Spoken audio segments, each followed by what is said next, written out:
This is Land of Havilah, Genesis 10. From start to finish, this chapter is a genealogy. It lists some of Noah's noteworthy descendants who founded nations. We'll comment on some of the names that reappear later in the Bible. Father, please open the Scripture to us. Verse 1. Now this is the history of the generations of the sons of Noah and of Shem, Ham, and Japheth. Sons were born to them after the flood. The sons of Japheth were Gomer, Magog, Madai, Javan, Tubal, Meshech, and Tyrus. The sons of Gomer were Ashkenaz, Rephath, and Togarmah. Comment: let's make Togarmah an example of what's being said here. The idea is that many of the men listed in this chapter will multiply over time to become nations. The nations will be known by the name of their original ancestor. For example, the Canaanites will get their name from the man Canaan, who was the original male ancestor. Canaan will spawn the Canaanites, Sidon will spawn the Sidonians, and so on. In Revelation 20 and Ezekiel 38, Togarmah, the nation, will be located in the uttermost parts of the north. It'll come into play because it'll be allied with Gog, Magog, Tubal, and Meshech in an attack on Israel. Interestingly, the prophecy concerning this battle seems yet to be fulfilled, so it's something we expect to happen in the future. The battle will occur sometime during the latter days, according to Ezekiel 38:16. Verse 4. The sons of Javan were Elisha, Tarshish, Kittim, and Dodanim. Comment: Tarshish is mentioned many times as a rich coastal nation, having merchant vessels operating in the Mediterranean, and famously it was Jonah's destination when he tried to escape the Lord. Kittim is the island of Cyprus in the Mediterranean Sea near Israel. It was within sailing distance even in ancient times. Verse 5. Of these were the islands of the nations divided in their lands, everyone after his language, after their families, in their nations. The sons of Ham were Cush, Mizraim, Put, and Canaan. Comment: Cush is mentioned several times as a strong nation somewhere near Egypt, perhaps on both sides of the Red Sea. Put's associated with Egypt also.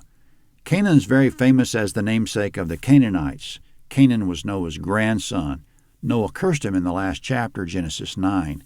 The land of Canaan will be the heart of the land that God will promise to Abraham as an everlasting inheritance. There's going to be more about Canaan in verses 15 through 19.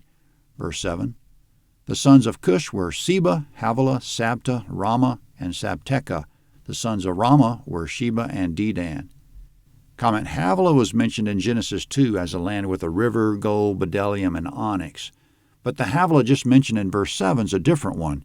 This one's somewhere in the desert south of Israel. Some of Ishmael's descendants will inhabit or frequent that area. The two Havilahs don't fit the same description. The one in Genesis 2 has the river Pishon flowing all the way through it, and it has bdellium trees. The area south of Israel is not like that. It's a desert with no river or trees. Sheba is a faraway trading nation. The queen of Sheba will visit Solomon in the future. Sheba will be somewhere very far south of Israel. Dedan will be closely associated with Sheba and will also trade with Israel. Verse 8. Cush became the father of Nimrod. He began to be a mighty one in the earth. He was a mighty hunter before Yahweh. Therefore it is said, like Nimrod, a mighty hunter before Yahweh. The beginning of his kingdom was Babel, Erech, Akkad, and Calneh in the land of Shinar. Comment: Babel will be mentioned one time in the next chapter. It'll be the city of the Tower of Nimrod, the Tower of Babel.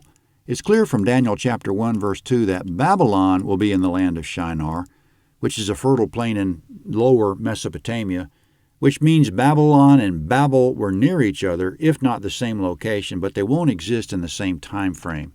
Still speaking of the man Nimrod, verse 11, out of that land he went into Assyria and built Nineveh, Rehoboth, Ir, Calah, and Rezin between Nineveh and the great city Calah. Comment: Assyria in verse 11 is very identifiable. It'll be northeast of Israel and upper Mesopotamia. It'll be the nation that takes the northern kingdom of Israel into captivity after they forsake the Lord. There'll be much more about that. And Nineveh in verse 11 is one of the cities of Assyria. It'll be the place God sends Jonah to preach. Verse 13. Mizraim became the father of Ludim, Anamim, Lehibim, Naphtahim, Pathrusim, Casluhim, which the Philistines descended from, and Caphtorim. Comment: the Philistines will be famous as enemies of Israel. They'll live on the coastal plain between the Israelite highlands and the Great Sea. The Caphtorim people refers to the people of Caphtor, which is an island in the Mediterranean. We don't know which of the modern islands was called Caphtor in ancient times, but the Philistines are descended from these islanders, according to Jeremiah 47:7, as well as being descended from the Casluhim people as stated here.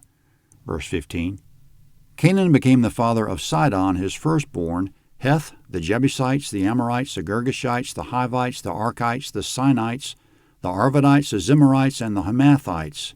Afterward the family of the Canaanites were spread abroad.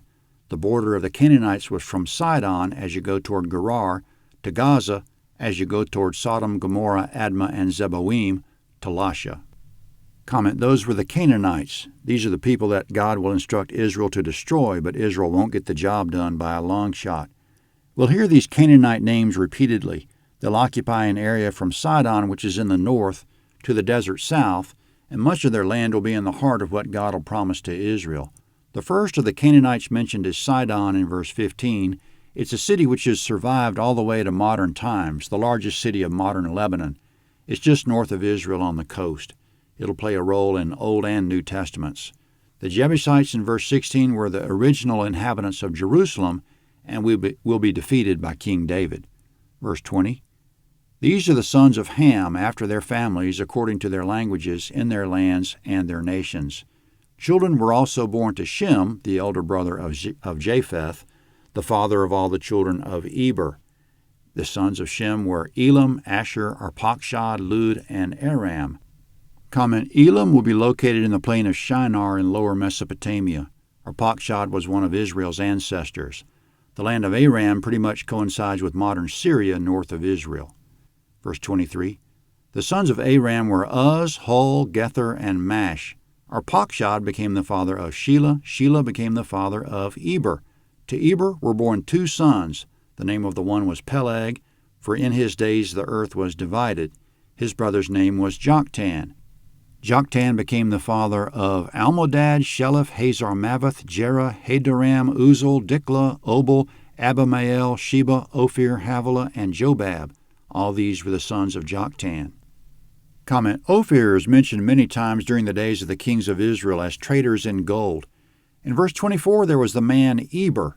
Abraham will be one of his descendants, thus Eber might be the origin of the word Hebrew. The rest of Eber's line is coming, but now, regarding the descendants of Joktan, verse 30, their dwelling extended from Mesha as you go toward Sephar, the mountain of the east. These are the sons of Shem by their families according to their languages, lands, and nations. These are the families of the sons of Noah by their generations according to their nations. The nations divided from these in the earth after the flood. Comment, we read in the last chapter, in Genesis chapter 9, the curse that Noah pronounced on his grandson Canaan, and it gave us pause. In the end, Christ came to bless all nations. Therefore, the New Testament warns us not to dwell on genealogies because a person's family background or national background is no barrier in coming to Christ. That's the chapter. Genesis 11 is next at landofhavilah.net, Genesis 11.